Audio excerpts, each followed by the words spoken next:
Assalamualaikum warahmatullahi wabarakatuh. Kembali lagi di video pembelajaran metodologi penelitian dengan dosen pengampu Bapak Fathor ASSEMM. Bersama saya Nabitul Sana dengan akhiran NIM 216 dari kelas Manajemen E angkatan 2021. Di video kali ini akan membahas tentang sumber data dan pengumpulan data. Langsung saja kita ke pembahasannya. Metode pengumpulan data. Kualitas dari suatu data tidak hanya ditentukan oleh reliabilitas dan validitas dari alat ukuran saja, tetapi juga ditentukan oleh bagaimana cara pengumpulannya. Beberapa aspek dalam proses pengumpulan data yakni adalah dilihat dari data apa yang kita kumpulkan, kemudian dengan apa data itu dikumpulkan, lalu dari mana data akan dikumpulkan, kemudian kapan data tersebut dikumpulkan, serta bagaimana cara mengumpulkan datanya. Nah, ada beberapa metode pengumpulan data yang dapat kita gunakan, yaitu yang pertama adalah observasi atau pengamatan langsung, lalu ada survei, kemudian ada interview atau wawancara, kemudian ada eksperimen atau percobaan atau pengukuran langsung. Nah, yang pertama yaitu adalah observasi. Observasi adalah pengumpulan data melalui pengamatan dan pencatatan oleh pengumpul data terhadap gejala atau peristiwa yang diselidiki pada objek penelitian, di mana sifatnya ini tidak ada interaksi antara objek yang diamati dengan pengamat ataupun pengumpul data. Nah, kemudian contoh dari observasi di sini ada yang pertama observasi tentang jumlah kendaraan yang lewat di jalan tol Gempol sampai Waru untuk menganalisis tingkat kepadatan lalu lintas jalan tol di kota Surabaya. Kemudian kedua ada observasi tentang jumlah pengunjung swalayan Hero Supermarket untuk menganalisis minat konsumen dalam menentukan pilihan tempat berbelanja. Kemudian ada juga contohnya di sini adalah observasi pada pertandingan sepak bola untuk menentukan pemain dan kesebelasan terbaik dalam suatu turnamen Liga Sepak Bola Indonesia. Terdapat beberapa kelebihan dan juga kelemahan jika menggunakan observasi dalam metode pengumpulan data. Yang pertama yaitu kelebihannya adalah data yang diperoleh up to date atau terbaru karena diperoleh dari keadaan yang terjadi pada saat itu atau saat berlangsungnya peristiwa tersebut. Kemudian yang kedua, datanya lebih objektif dan jujur karena objek yang diteliti atau responden tidak dapat mempengaruhi pengumpul data atau menutup kemungkinan manipulasi. Kemudian kelemahannya adalah di sini memerlukan banyak waktu. Kemudian tidak dapat digunakan untuk pengumpulan data masa lalu dan masa mendatang. Kemudian juga kelemahan adalah tidak dapat digunakan untuk pengumpulan data yang berkaitan dengan sikap dan motivasi serta perilaku responden. Kemudian untuk persiapan observasi yang perlu disiapkan adalah pertama, isi dari pengamatan, yaitu data apa yang akan diamati.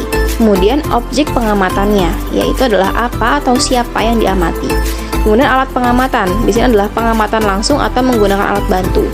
Kemudian waktu pengamatannya, yaitu kapan pengamatan akan dilakukan.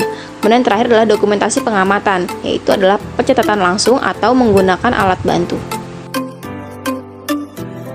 Kemudian metode pengumpulan data yang kedua ini adalah survei, yakni adalah pengumpulan data melalui permintaan, keterangan ataupun jawaban kepada sumber data dengan menggunakan daftar pertanyaan atau kuesioner ataupun angket sebagai alat bantunya. Cara pemakaian kuesioner sendiri adalah pertama, tatap muka dengan sumber data atau responden secara kelompok ataupun perorangan, bisa juga melalui telepon ataupun melalui pos atau surat. Nah, sifat dari metode survei sendiri adalah terdapat interaksi antara objek yang diamati dengan pengamat atau pengumpul data.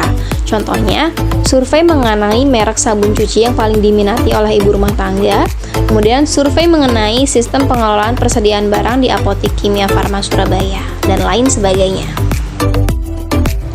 Nah, kemudian kelebihan dan kelemahan dari metode survei sendiri, yang pertama kelebihan adalah data yang diperoleh autentik, objektif, dan jujur karena berasal dari sumber data atau responden secara langsung.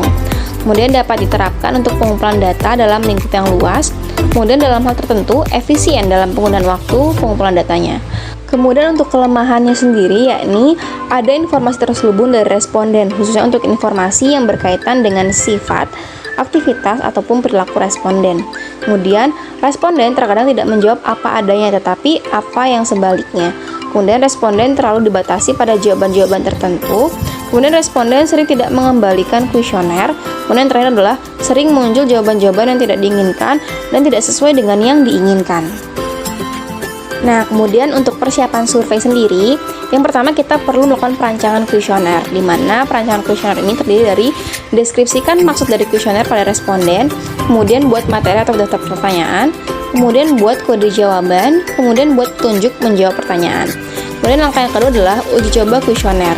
Di sini kita perlu untuk melakukan uji coba kuesioner dan analisis kekurangan ataupun kelemahan kuesioner. Kemudian langkah yang ketiga adalah perbaikan atau penyempurnaan kuesioner. Di sini adalah lakukan perbaikan atau penyempurnaan kuesioner dari hasil uji coba tersebut. Kemudian langkah yang keempat adalah pemilihan responden. Tetapkan secara jelas kriteria dan siapa responden yang akan diberi kuesioner. Kemudian yang terakhir adalah tahap pelaksanaan. Di sini lakukan pembagian kuesioner dan tetapkan teknis pelaksanaannya. Nah, kemudian untuk pembuatan kuesioner yang baik itu adalah yang pertama, ada petunjuk jelas mengenai maksud diberikannya kuesioner. Kemudian ada petunjuk jelas mengenai cara pengisian kuesionernya.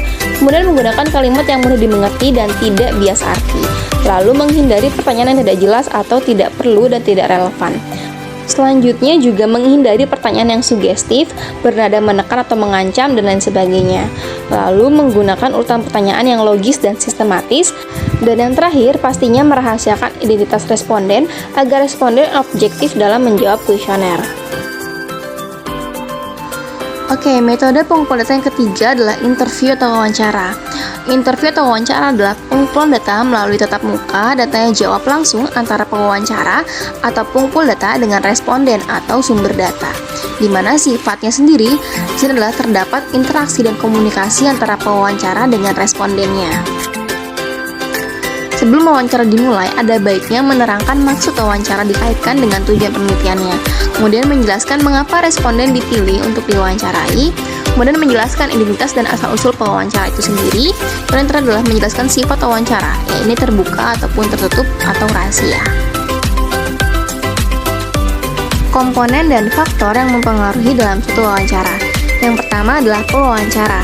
Di sini meliputi karakteristik sosial, kemampuan, motivasi, dan rasa aman. Kemudian responden meliputi karakteristik sosial, kemampuan, motivasi, dan rasa aman. Kemudian materi wawancara meliputi kepekaan pertanyaan, kesukaran pertanyaan, dan substansi. Kemudian situasi wawancara meliputi waktu, tempat, kehadiran orang lain, dan sikap masyarakat. Kemudian metode pengumpulan data yang keempat atau yang terakhir adalah eksperimen atau percobaan. Adalah pengumpulan data melalui pencatatan langsung dari percobaan ataupun pengukuran, di mana sifatnya terdapat penggunaan alat ukur atau metode eksperimen tertentu yang digunakan. Adapun langkah-langkah dalam melakukan eksperimen atau percobaan adalah yang pertama, identifikasi semua variabel yang relevan. Kedua, identifikasi variabel non-eksperimen yang mungkin mengganggu eksperimen. Kemudian yang ketiga, tentukan alat ukur atau instrumentasi yang digunakan. Kemudian yang keempat, tentukan rancangan dan metode eksperimen yang akan dilakukan. Kemudian yang kelima, tentukan kebutuhan-kebutuhan yang diperlukan untuk eksperimen. Lalu yang keenam, lakukan eksperimen ataupun pengukuran. Dan yang terakhir, catat data hasil eksperimen ataupun pengukurannya. Dan perlu diingat, untuk mendapatkan eksperimen yang baik, perlu dilakukan eksperimen yang berulang-ulang. Itu dia materi yang dapat saya sampaikan, kurang lebihnya saya mohon maaf. Thank you so much for watching and hope it helps. Wassalamualaikum warahmatullahi wabarakatuh. Bye!